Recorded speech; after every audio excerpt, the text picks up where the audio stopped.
dar oxígeno a todos los tejidos del organismo. Es muy importante para que los tejidos se mantengan oxigenados, vivos.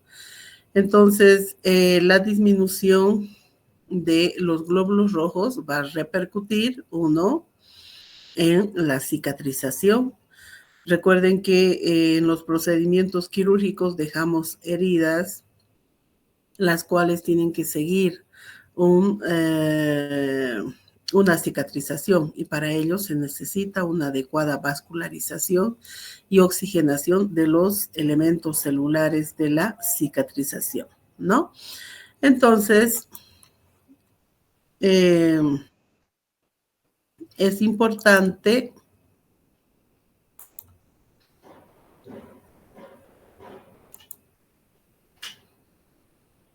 recordar cuáles son los exámenes que se deben solicitar para ver los trastornos que afectan a los glóbulos rojos. Generalmente lo que se solicita es un hemograma completo, en el cual vamos a tener el recuento total de estos elementos celulares. Vamos a tener el informe de la concentración de hemoglobina. También vamos a tener el hematocrito. Y por último, un parámetro que es importante observar es el BCM.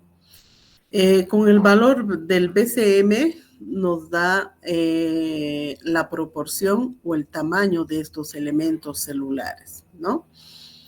El recuento de los glóbulos rojos, si ustedes se fijan, tenemos la imagen de un informe, de un resultado de hemograma, y encuentran el recuento total del paciente. En este caso es de 4.460.000 por milímetro cúbico.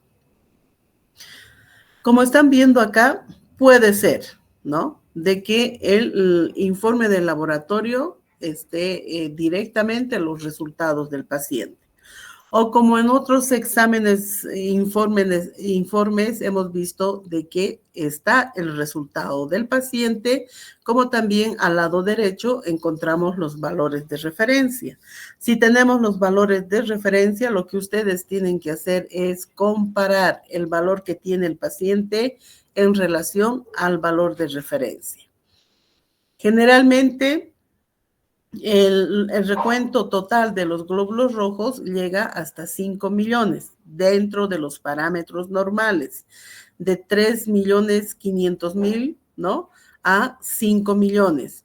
Si los valores están por debajo de 3.500.000, nos indica que hay disminución de los glóbulos rojos y está asociado a la anemia. Ese paciente está con anemia, por lo tanto tiene que recibir un tratamiento médico. Ahora, otro parámetro en el informe del laboratorio, vamos a tener la concentración de hemoglobina. Si ustedes se fijan en este ejemplo que tenemos, la hemoglobina de este paciente es de 13.5, que está dentro de los parámetros normales. Por debajo de 11 gramos decilitro va a estar los valores inferiores asociados a los cuadros de anemia. Y lo mismo pasa con el hematocrito, ¿verdad? Acá tenemos en este paciente de 40.9%. Si está por debajo un 35, un 36, vamos a ver que también, o sea, es un factor, es un parámetro que corrobora de que el paciente está en un cuadro de anemia. Ahora, ¿cómo interpretamos el valor del BCM? Si ustedes se fijan, tenemos en la parte inferior, ¿no?, siguiendo esa columna, la primera columna del lado izquierdo, el BCM de 91.8 micromilímetros cúbicos, ¿no? ¿Esto qué significa? De que si los valores inferiores a 80 de BCM indica que estos glóbulos rojos están disminuidos de tamaño, son microcíticos y va a estar asociado a un tipo de anemia que es la ferropénica, ¿ya? Entonces, para el análisis del informe del laboratorio, nos vamos para ver, valorar lo que es los trastornos de los glóbulos rojos, nos vamos al recuento de la eritrocitos o glóbulos rojos, a la concentración de hemoglobina, hematocrito y el BCM, que son los puntos en los cuales nosotros debemos de observar para ver si el paciente tiene alguna alteración, ¿ya?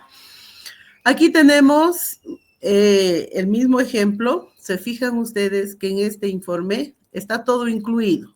El hemograma en la columna del lado izquierdo, la fórmula leucocitaria en la columna del centro y en la columna del lado derecho tenemos lo que corresponde al coagulograma, ¿verdad? Tiempo de sangría, coagulación y protrombina, que es importante y es de esa forma como nos manejamos dentro de los protocolos de cómo manejar a los pacientes en quirófano.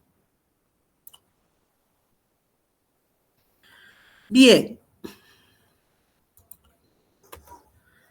Aquí tenemos, bueno, la misma característica, ¿no? Tenemos el examen de un laboratorio, bueno, de acá, de la Universidad Mayor San Simón, de farmacia, bioquímica.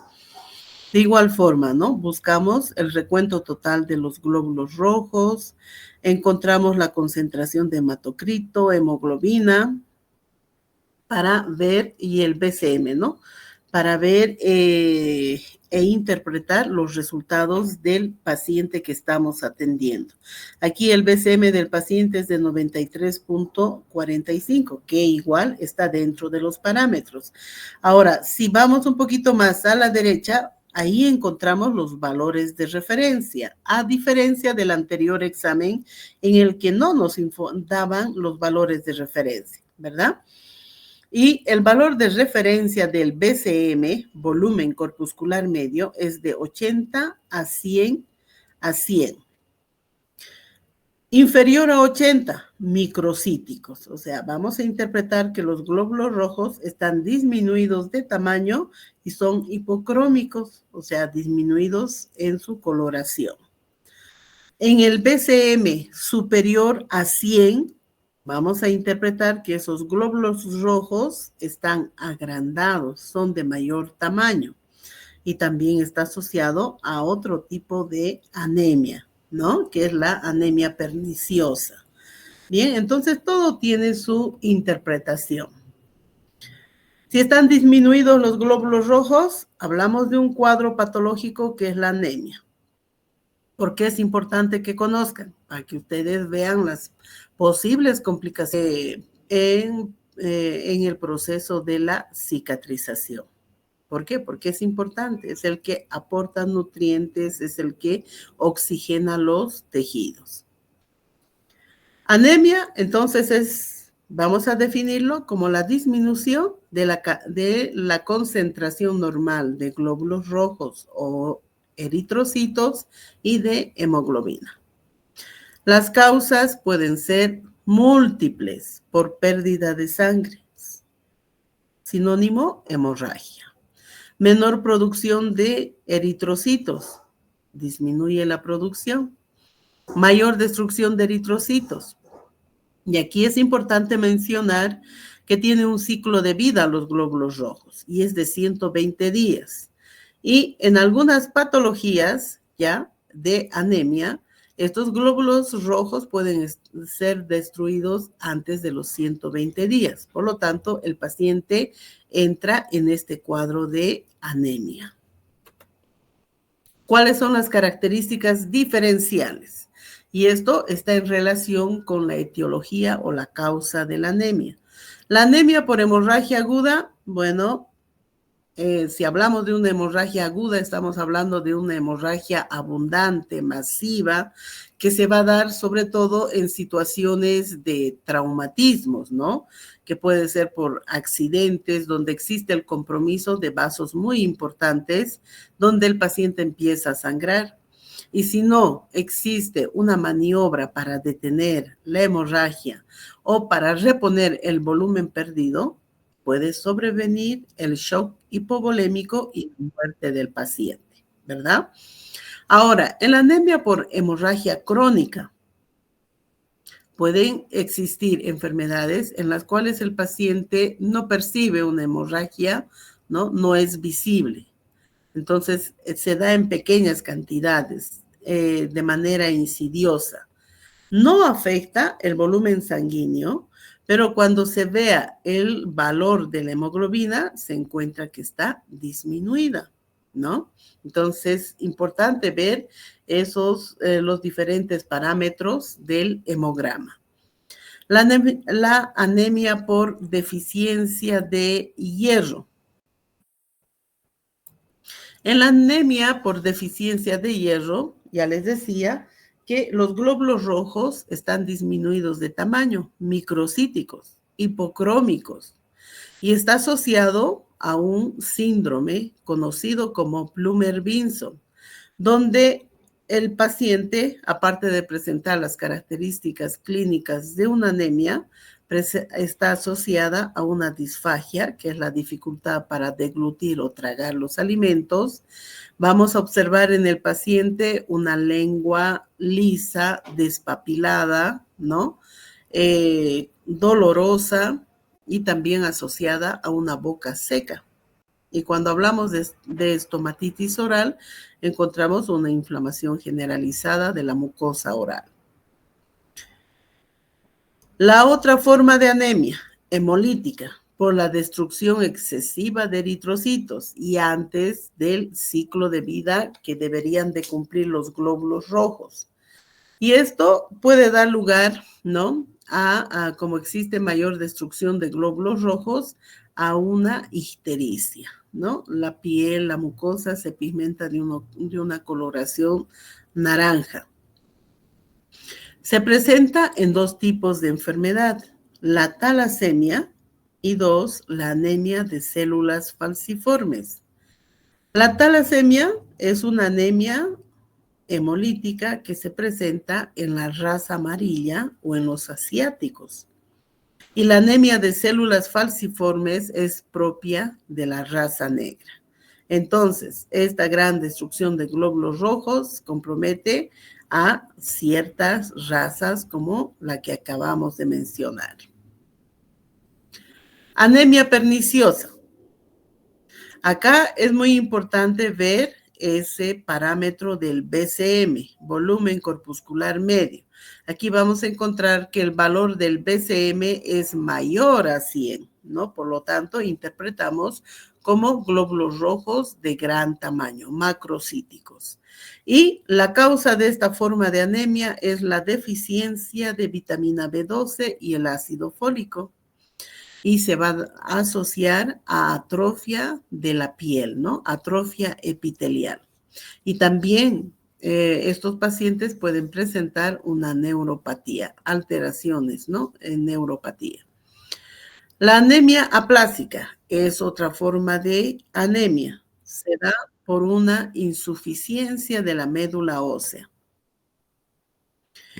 En este caso, el BCM es normal. Los eritrocitos son normocíticos, normocrómicos. Las causas son múltiples y dentro de esas causas podemos mencionar aquellos pacientes que tienen antecedentes de cáncer y están en tratamiento con quimioterapia o radioterapia. Estas formas de tratamiento deprimen los centros de producción de los glóbulos rojos. Ahora, si nos preguntamos, ¿dónde se producen los glóbulos rojos? Se producen en la médula ósea roja. Y estos pacientes que están con cáncer recibiendo estos medicamentos o radioterapia, disminuye, ¿no?, la producción de glóbulos rojos. A tomar en cuenta también, ¿verdad? Bien. ¿Cuáles son en común las características clínicas de este cuadro de anemia? Palidez de piel y mucosas. Decaimiento general, El paciente se siente decaído, se cansa fácil, puede presentar dolor de cabeza, mareos, disnea a grandes esfuerzos. Y en aquellos pacientes con una anemia no tratada y de larga data, pueden presentar una característica, ¿no? Afectando las uñas. Estas son frágiles e incluso se tornan cóncavas. Si vemos estas características en el paciente, hay que sospechar de un cuadro de anemia. Manejo preoperatorio. Hemos indicado que la importancia de los glóbulos rojos es el transporte de oxígeno. Son los nutrientes que llegan a los tejidos, ¿verdad? Por lo tanto, si el paciente es sometido a una anestesia general, se va a perder el signo de cianosis. ¿Qué se entiende por cianosis? A la coloración azulada de los tejidos. Si ustedes hacen un torniquete a nivel de los dedos o de la mano, ¿no? ¿Qué van a encontrar? Que el extremo distal se pone azulado. ¿Por qué? Porque no permite el paso de la sangre el torniquete. Entonces, falta de oxigenación. Y si no llega durante un tiempo determinado el oxígeno, ¿qué pasa? Incluso se puede necrosar, ¿verdad? Ese tejido distal. Entonces, por eso que en estos pacientes que deben de ser sometidos a anestesia general, primero tienen que recibir el tratamiento que corresponde para llegar a los límites de rango normal. Otro punto, si es un paciente que se va a someter a una cirugía, ¿ya? Uno de los procedimientos en los cuales hay mayor pérdida de sangre son los procedimientos de mediana complejidad, ¿verdad? Puede ser una alveoloplastía. Toleran mal la pérdida de sangre, ¿ya? Por lo tanto, en estos pacientes que vemos que está con una anemia, tenemos que informar que tiene que pasar a consultar con el médico para iniciar un tratamiento. Es importante en estos pacientes con anemia, primero, normalizar los niveles de hemoglobina y eritrocitos. Ahora, si se procede a hacer una exodoncia, ¿no? En algunos casos, se puede usar anestesia con vasoconstrictor. No hay ninguna contraindicación. Nos preguntamos, ¿el diagnóstico es clínico? Sí, clínicamente existen algunas características que llaman la atención. ¿Es necesario solicitar exámenes ante la sospecha de un cuadro de anemia? Sí, se va a solicitar. ¿Qué examen se va a solicitar? Un hemograma.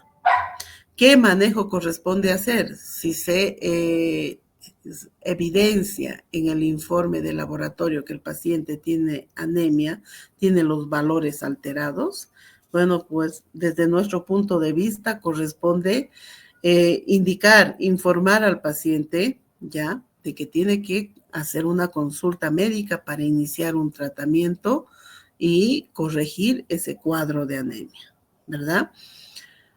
¿Y qué complicaciones se puede presentar? Estamos diciendo que existe mala vascularización. Y si el paciente presenta una herida, entonces habrá que indicarle los cuidados posoperatorios. Por otro lado, esa herida tiende a infectarse y el tiempo de cicatrización es lento y se va alargando, ¿ya? Entonces, importante tomar en cuenta esos aspectos al momento de la atención. Lo contrario de la anemia es la policitemia, el aumento de mayor cantidad de glóbulos rojos y por ende de la hemoglobina. Las causas de la policitemia o poliglobulia puede ser fisiológica, ¿no? Pacientes, personas, la población que vive a mayor altura sobre el nivel del mar, siempre tienden a producir mayor cantidad de glóbulos rojos para compensar, ¿no? porque su organismo consume oxígeno, entonces tiene que producir mayor cantidad de glóbulos rojos. Secundaria a patologías sistémicas, sobre todo de enfermedades pulmonares, ¿no? Para compensar. Y idiopática, aquella también conocida como policitemia vera, donde no se identifica claramente el factor causal. Tener en cuenta que en aquellos pacientes que tienen policitemia con un valor de total de glóbulos rojos mayor a 5 millones, tiene tendencia a presentar hemorragias severas. Recuerden que hay mayor circulación de glóbulos rojos. Por lo tanto, el hecho de hacer una incisión, vamos a poder apreciar, ¿no? Que el paciente sangra en mayor cantidad. Y estos pacientes, al igual que en el paciente con anemia, ¿no? Que pierde una cantidad importante de sangre, soportan mal esta pérdida de sangre, ¿no? Entonces, el manejo preoperatorio, considerando esta situación, tiene que ser una técnica quirúrgica cuidadosa, ¿no? Si se va a realizar una exodoncia quirúrgica, ser bastante cuidadosos en cuanto a la técnica, la incisión, ser conservadores, abreviar el tiempo de trabajo, ¿no? Saber lo que se está haciendo. Anestesia con vasoconstrictor podemos usar, ¿ya? A menos que el paciente con policitemia, ¿no? Esté con una hipertensión arterial. En este caso, sí estamos obligados a usar anestesia sin vasoconstrictor. Y en estos pacientes, de preferencia, se debe realizar sutura.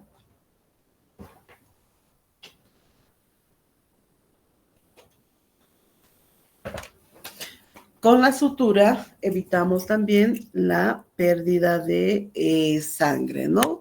En el posoperatorio. Bien.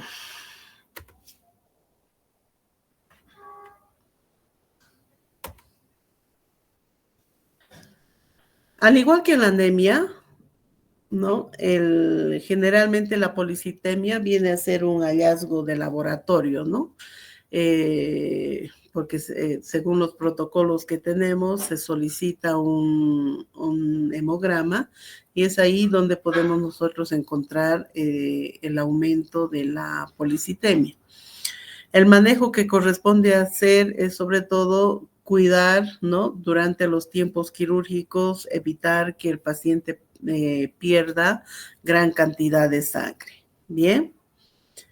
Ok, la complicación estaría relacionada con la hemorragia. Ahora pasamos a la revisión de los trastornos que afectan a los glóbulos blancos. ¿Cuál es la función de los glóbulos blancos?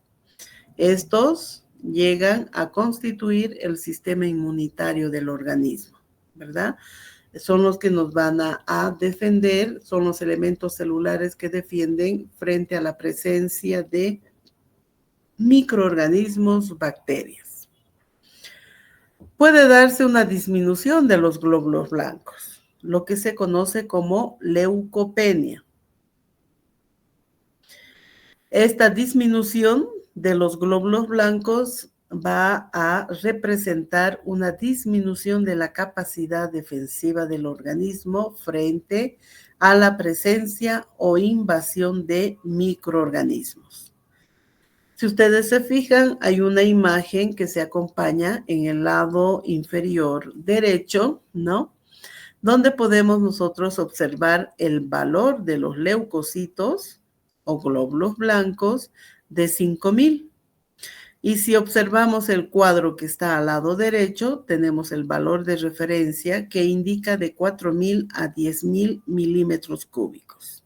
Ojo, estos valores pueden variar, ¿verdad? Estamos viendo informes de otros laboratorios en que estos valores de referencia pueden oscilar y una mínima variación. Entonces, Mi recomendación es que cuando tengan, siempre comparen el resultado del paciente, la cantidad de glóbulos blancos que tiene el paciente en relación al valor de referencia. En el caso de que no presentase, bueno, ustedes tienen que saber que puede ser de 4.000 a 10.000, ¿ya? Milímetros cúbicos. Ahora, ese es el recuento total de los glóbulos blancos, pero hay un recuento diferencial. Por ejemplo, acá los neutrófilos, que son los macrófagos, los que están presentes frente a una infección bacteriana. En este caso, el paciente tiene de 74% y el valor de referencia es de 45 a 65. ¿Esto qué significa? ¿Cuál es la interpretación? De que el paciente posiblemente esté cursando con una infección bacteriana, ¿verdad? Razón por la cual tenemos una elevación de estos elementos celulares. Tenemos luego los linfocitos de 22, ¿no? Y lo normal es de 25 a 40%. Esto es importante corroborar con durante la anamnesis, preguntando al paciente si está cursando un proceso infeccioso o saliendo de un proceso infeccioso, qué tratamiento ha recibido, ¿no? Porque no se olviden ustedes que el paciente puede acudir no solamente por infección dentaria, puede estar en tratamiento por una infección en las vías urinarias, por una infección en otra parte del cuerpo, ¿no? En el pie, en la mano. Entonces, no se olviden de eso, siempre preguntar. Ahora, dentro de las características, se menciona malestar general, el sistema inmunitario está disminuido y hay una predisposición a la infección. Lógicamente, no hay la cantidad suficiente de glóbulos blancos para enfrentarse, lo vamos a decir de esa forma, a los microorganismos, ¿verdad? Ok. Aquí tenemos de igual forma otro informe de laboratorio con todos los exámenes solicitados para un paciente que va a ser sometido a quirófano. El diagnóstico clínico no es, ¿no? Específicamente no se hace un diagnóstico clínico cuando hay una disminución de los glóbulos blancos. Generalmente se debe solicitar los exámenes y el examen a solicitar es el hemograma. ¿Qué manejo corresponde hacer? Si estamos indicando de que leucopenia es disminución de los glóbulos blancos. Y si nosotros recordamos la función de los glóbulos blancos, que es el defender al organismo de bacterias, de virus, de hongos, significa de que el paciente es propenso, es susceptible a adquirir infecciones. Entonces, una de las complicaciones va a ser la infección. ¿Cuál es el manejo preoperatorio en la leucopenia? Hacer una profilaxis antibiótica o iniciar un tratamiento antibiótico antes del procedimiento quirúrgico, ¿ya? Generalmente, ustedes saben muy bien que después de una exodoncia dejamos una herida que fácilmente puede contaminarse, puede infectarse. Y más, considerando que este paciente tiene disminuido los glóbulos blancos, lo que tenemos que hacer es iniciar un tratamiento antibiótico, ¿no? Antes de la cirugía y dejar ese tratamiento por el lapso de 7 días, ¿ya? En un paciente con leucopenia. Leucocitosis, que es lo contrario, aumento en la concentración de glóbulos blancos. Esto representa ya una respuesta del sistema inmunitario frente a la presencia o a la invasión de microorganismos. Si los microorganismos empiezan a multiplicarse, ¿qué es lo que pasa? El organismo produce mayor cantidad de glóbulos blancos para enviarlos a ese sitio, a ese órgano, a esa área donde está la infección, ¿no? Entonces, ¿Qué vamos a tener? Mayor producción de glóbulos blancos, lo que se conoce como leucocitosis. ¿Qué características encontramos? Respuesta a la infección. El paciente con infección, ¿qué características clínicas presenta? Fiebre, edema, inflamación, dolor, ¿verdad? Y puede estar comprometido su estado general, puede presentar debilidad intensa, dependiendo del tipo de infección, el compromiso de su estado general. Aquel paciente que está con fiebre no está decaído, está de cansancio fácil, fatiga fácil, ¿verdad? Está deshidratado. Entonces, son varios factores a considerar. El diagnóstico clínico podría ser, ¿no? En el caso de la leucocitosis, porque ese paciente está cursando un proceso infeccioso. Va a presentar un cuadro febril, va a presentar sudoración, va a presentar un compromiso de su estado general. Y esto corroborado con un hemograma, vamos a encontrar una elevación de los glóbulos blancos. ¿Qué manejo corresponde hacer? Si el paciente ya presenta la infección, corresponde pues iniciar un tratamiento con antibióticos, analgésicos, antipiréticos, ¿no? Para controlar ese cuadro infeccioso.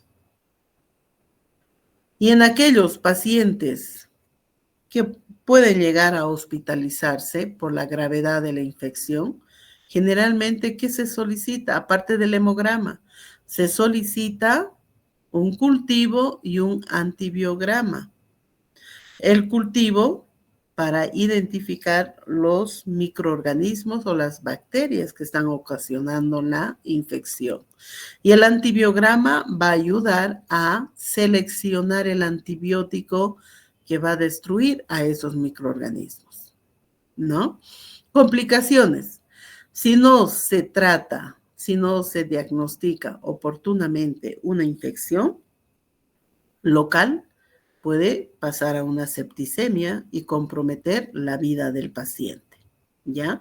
A veces se deja estar una infección pensando que no va a repercutir en la vitalidad de los organismos.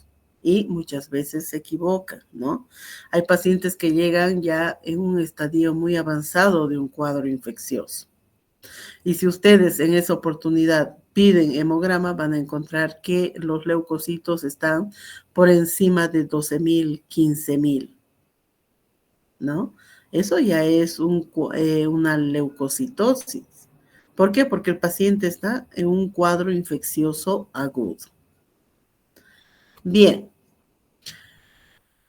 La otra enfermedad que está asociado a los glóbulos blancos es la leucemia, que es una lesión maligna, ¿no? Es el cáncer de los elementos celulares de la sangre.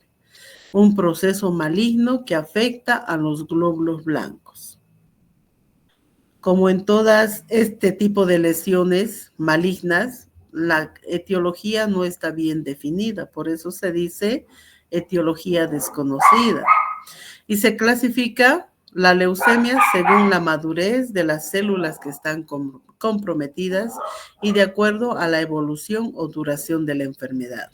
Se habla de una leucemia aguda, de una leucemia crónica. Cuando hablamos de células de una leucemia linfocitaria, ¿no? Granulocítica, hemos visto que los glóbulos blancos son diferentes. Ahora, ¿cuáles son las características clínicas bucales que puede presentar un paciente con leucemia? Hiperplasia gingival. Hay un agrandamiento general de las encías, hiperplasia gingival. Hemorragia frente a traumatismos leves, ¿no? Tienden a presentar hemorragia. ¿Cuál es el manejo preoperatorio? La mayoría de estos pacientes con leucemia están en tratamiento hospitalario, reciben medicamentos, por lo tanto, es un paciente que no va a ser tratado así como un paciente de otras características normales, ¿no? Es un paciente que está tomando medicamentos para el cáncer, puede ser que esté recibiendo radioterapia, ¿no? Entonces, son pacientes que tienen que ser manejados en ambientes hospitalarios, porque estamos viendo que tienen tendencia a la hemorragia. Por lo tanto, el manejo preoperatorio es muy cuidadoso. Y en estos pacientes, generalmente el tratamiento quirúrgico está orientado a eliminar los focos sépticos, aquellas piezas dentarias que podrían comprometer el estado general del paciente. Lógicamente, bajo cobertura, ¿no? E incluso en estos pacientes, para usar el antibiótico específico, se debe tomar cultivos y antibiogramas. Y lógicamente, siempre con interconsulta con su médico de cabecera, ¿ya? Porque son pacientes de alto riesgo. ¿Qué manejo corresponde hacer? Interconsulta. De hecho, el médico de cabecera es el que va a derivar a odontología para la eliminación de esos focos sépticos, esos restos radiculares o piezas dentarias que están muy comprometidas, ¿no? ¿Es necesario solicitar examen? Sí, tenemos que manejar, ¿no? Con los exámenes que se solicitan en cuanto a el coagulograma, el hemograma, la interconsulta, no se olviden, con su médico de cabecera, ¿no? ¿Qué complicaciones pueden presentar? Su sistema inmunitario. Sus micrófonos, por favor.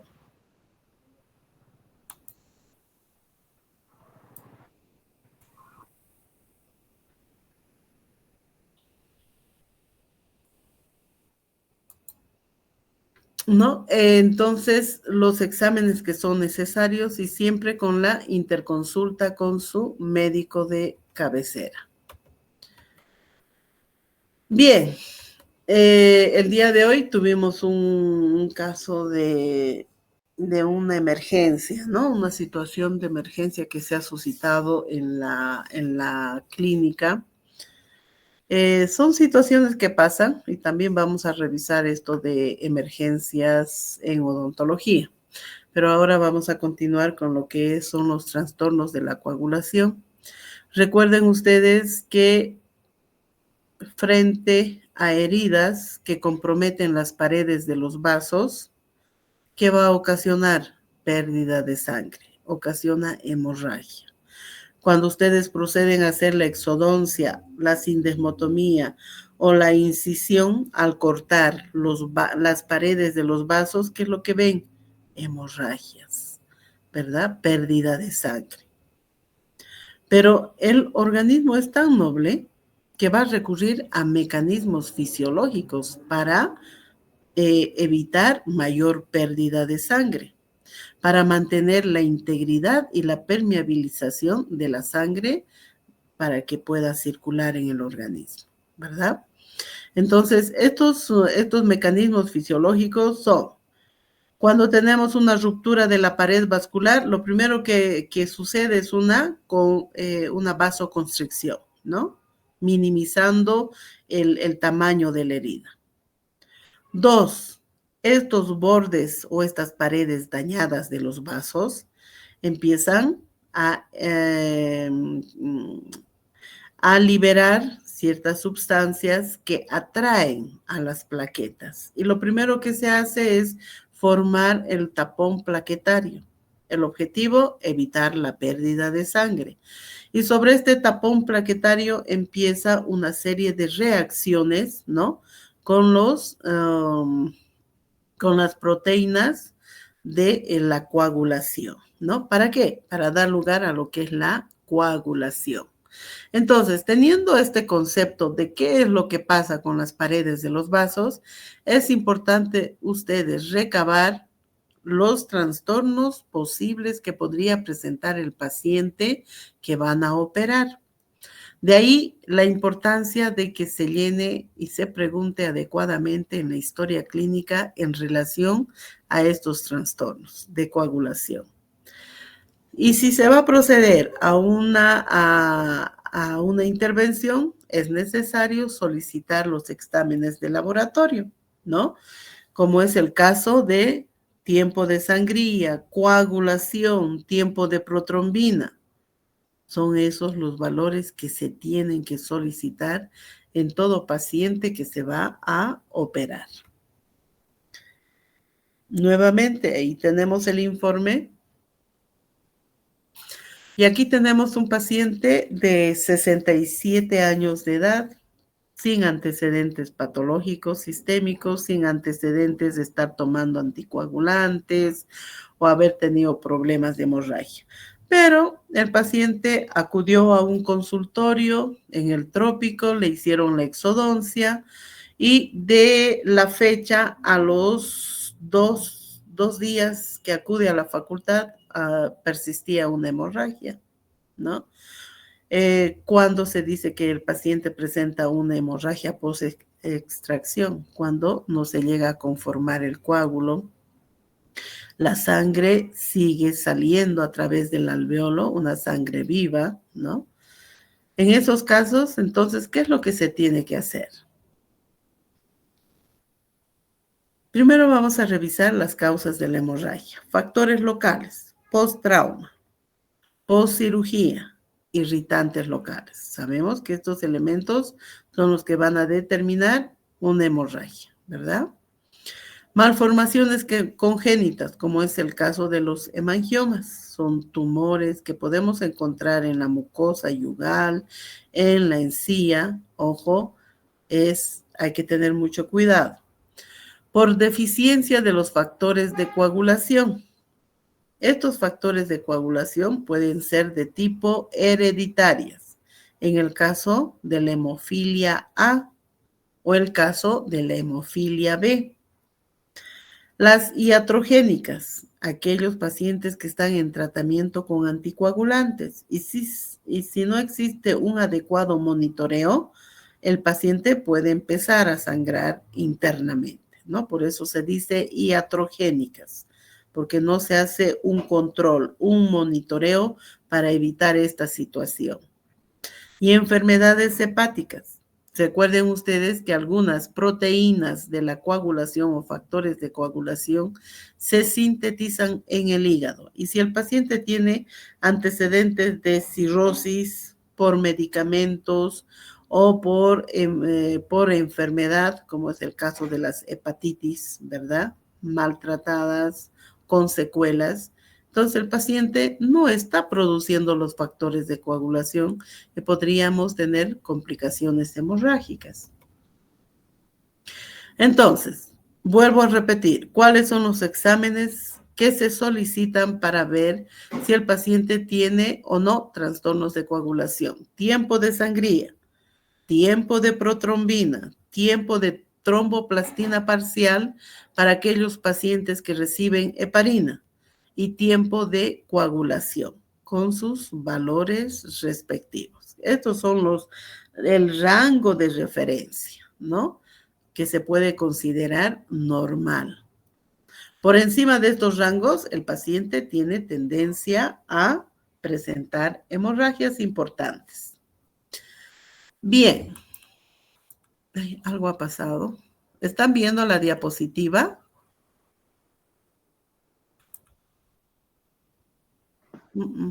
No, doctora. Sí, algo ha pasado. A ver, dejo de compartir para nuevamente.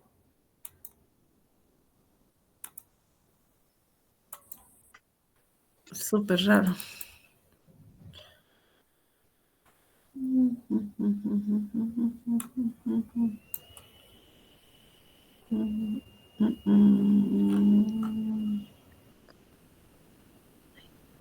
¿Qué pasó? No entiendo.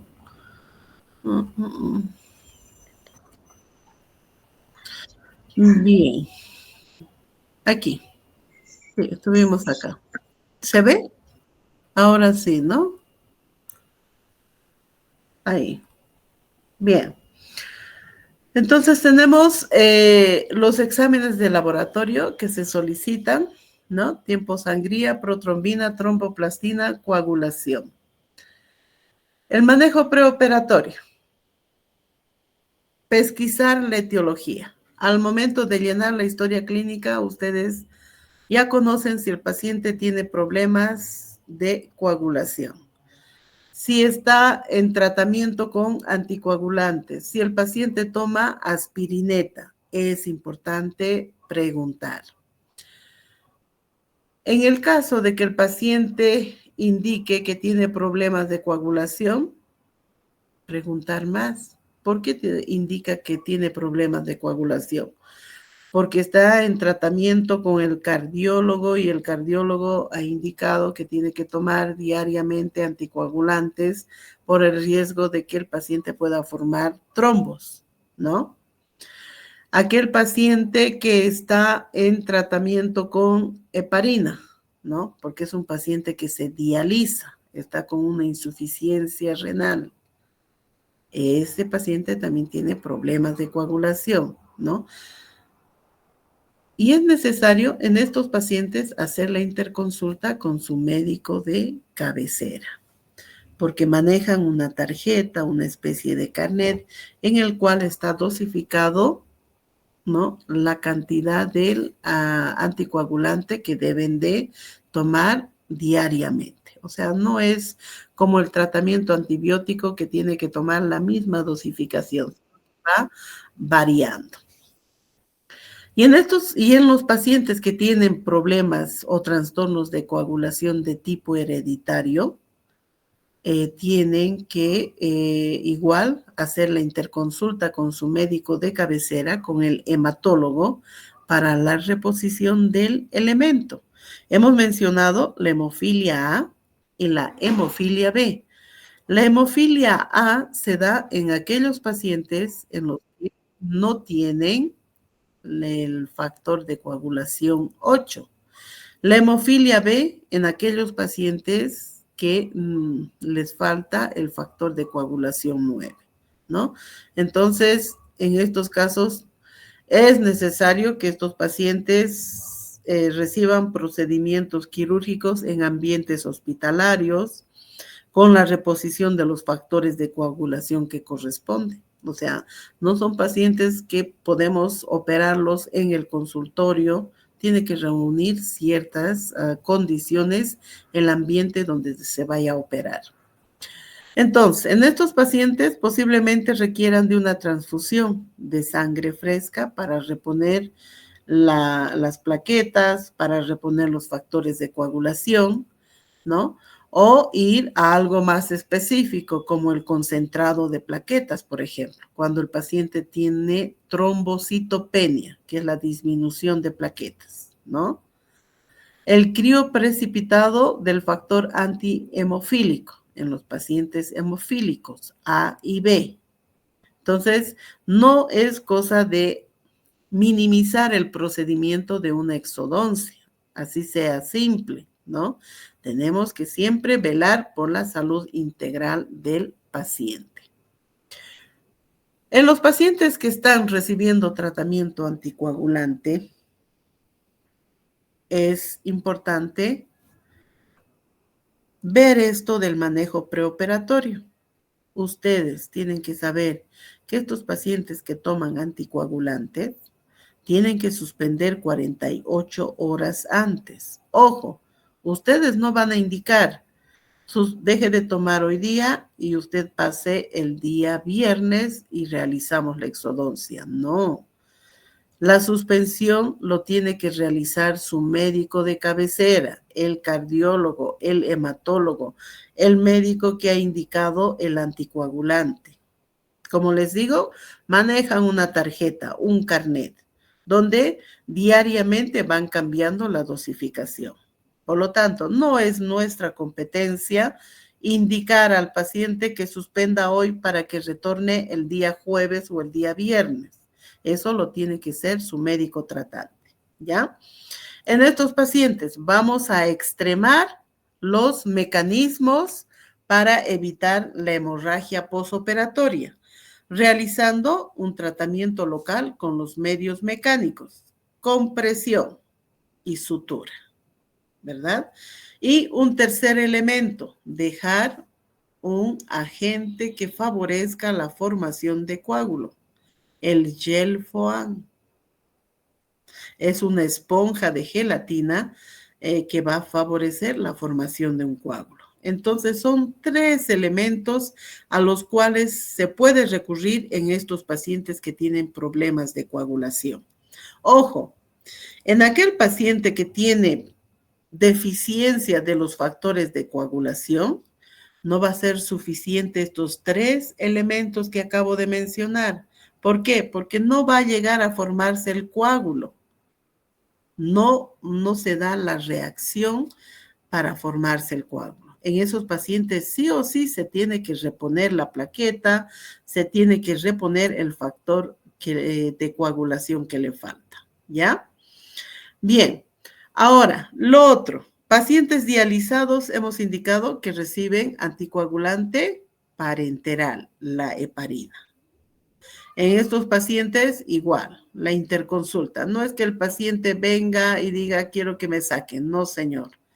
Hay un día, ¿no?, en que se puede realizar las exodoncias a estos pacientes. Pacientes con cardiopatías quirúrgicas, posiblemente en tratamiento con anticoagulantes. Pacientes con antecedentes de embolia, igual pacientes con anticoagulantes, ya sabemos cuál es el manejo preoperatorio. Ojo, tomar mucho cuidado, con precaución, aquellos pacientes que están en tratamiento con corticoides. Estos pacientes también pueden presentar problemas de hemorragia, ¿ya?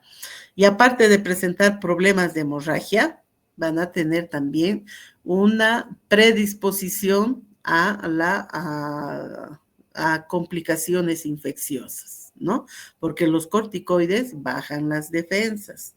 Aquellos pacientes que han recibido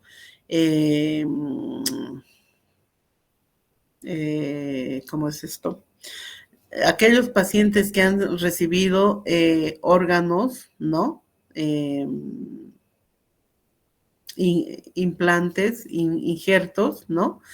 Están en tema de trastornos de coagulación. Les he mencionado un caso clínico de un paciente adulto mayor que acude con una complicación hemorrágica post-exodoncia de más o menos evolución de 48 horas.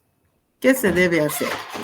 Lo primero que se tiene que hacer es identificar la causa de la hemorragia.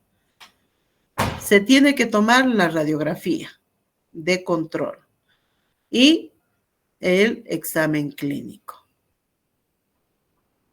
Ahora, una vez identificado al examen clínico y a la radiografía el sitio de la hemorragia, vamos a administrar anestesia. Ojo, en este caso se va a administrar anestesia sin vasoconstrictor. ¿Cuál es la acción del vasoconstrictor? La anestesia que están usando en la clínica tiene vasoconstrictor y eso evita la hemorragia, ¿no? Produce, como su nombre lo dice, vasoconstricción, disminuye la pérdida de sangre. Nosotros no queremos enmascarar, nosotros queremos tratar este cuadro de hemorragia posoperatoria. Por lo tanto, vamos a usar anestesia sin vasoconstrictor. Se hace el tratamiento de ese alveolo, eliminando el coágulo desorganizado, el tejido que haya quedado, ¿no? Y procedemos como se hace después de una exodoncia. Realizamos la compresión, colocamos hemostáticos, el gel Foam o esponja de gelatina, dejamos la sutura y mantenemos un apósito de gasa por 1 minuto y vemos, posteriormente observamos cómo está el apósito de gasa. Si el apósito de gasa apenas se aprecia la mancha hemática de sangre, ¿ya? Estamos bien, hemos controlado la hemorragia, ¿verdad? Con todos estos mecanismos a los que hemos recurrido, estamos controlando la hemorragia. Por lo tanto, vamos a poder enviar al paciente con las indicaciones, con el tratamiento, y el paciente va a poder ir a descansar tranquilo, ¿no? Lógicamente, se va a acompañar de un tratamiento con antibióticos y con analgésicos. Ese es el tratamiento de un paciente que vuelve con hemorragia después de la exodoncia. Y aprovecho esto de las complicaciones posoperatorias. Para el control posoperatorio de sus pacientes, para el retiro de puntos, ustedes tienen que hacer la antisepsia intraoral y extraoral. Tengan el instrumental estéril. Si el paciente les menciona que está con dolor, que está con molestias, tienen que tener a la mano su radiografía preoperatoria. Si el caso así lo requiere, se va a hacer una radiografía de control y vamos a comparar y explicar al paciente, ¿no? Porque posiblemente el paciente puede ser que esté pensando de que no se ha extraído en su totalidad el diente. Y vamos a comprobarle, vamos a mostrarle la radiografía preoperatoria y la posoperatoria para que el paciente esté tranquilo de que ustedes han realizado la exodoncia como corresponde, sin dejar ningún resto, ¿ya? Entonces, es necesario que ustedes manejen la radiografía preoperatoria de su paciente. Cuando hacen el control posoperatorio para el retiro de puntos, tienen que manejar su historia clínica, ¿verdad? Porque se supone que en la historia clínica está registrado todos los datos clínicos y radiográficos del paciente e incluso está la radiografía del paciente. Entonces, fácilmente podemos ver el preoperatorio y si es necesario, solicitamos una radiografía de control. Bueno, bien. Entonces, es así como se maneja este cuadro de hemorragia. Aquí, a ver, compartimos, vemos esta fotografía. Aquí es evidente hemorragia. Al hacer un colgajo, sí, existe hemorragia, ¿verdad? Pero si manejamos mal los tejidos, realizando incisiones bien definidas, nítidas, de un solo trazo, que vaya desde el epitelio, desde la mucosa hasta el hueso, y desprender en su espesor total. Si no trabajamos de esa forma, vamos a tener un cuadro operatorio con mucha hemorragia, nos dificulta la visibilidad del campo operatorio, se nos complica, ¿verdad? Entonces, manejemos adecuadamente para evitar este tipo de situaciones. También es importante recordar los elementos anatómicos.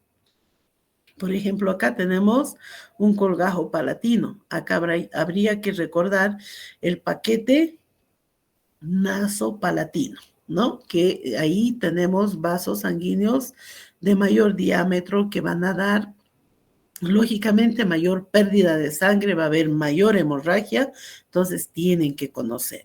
O cuando hagan colgajos a nivel de la mandíbula, de los premolares, eviten el agujero mentoniano, porque ahí no solo van a provocar hemorragia, sino también pueden ocasionar una parestesia o falta de sensibilidad del labio. Ok, bien, este tema lo vamos a dejar para la siguiente clase. ¿Alguna consulta hasta acá?